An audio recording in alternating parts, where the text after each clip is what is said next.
जी बिल्कुल, 10 मुहर्रम उल-आम के सिलसिले में मुल्तान शहर भर से निकलने वाले मरकजी मातमी जुलूस में से जो है अब इस वक्त मैं चौक बाजार में मौजूद हूँ और यहाँ पर जो है इमाम बारगाह हवेली शाह से जो है वो मरकजी जुलूस बरामद हो चुका है और चौक बाजार की जो अंदरून की गलियाँ हैं वहाँ से होता हुआ अपने रिवायती रास्तों से होता हुआ जो है वो हुसैना गाही की तरफ जो है वो गामजन है। और अगर बात की जाए तो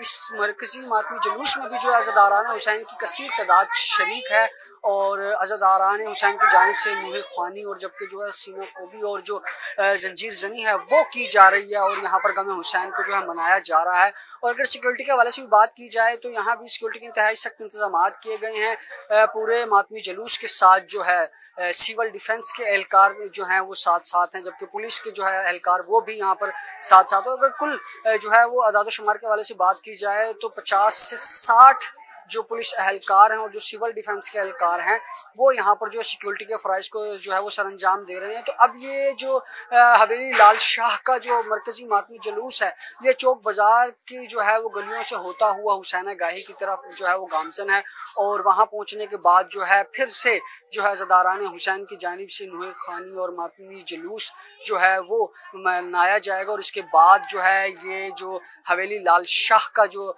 मरकजी मातमी जुलूस है ये हज़रत शाह शम्स तबरेज़ दरबार पर जाकर इख्तिताम पज़ीर होगा।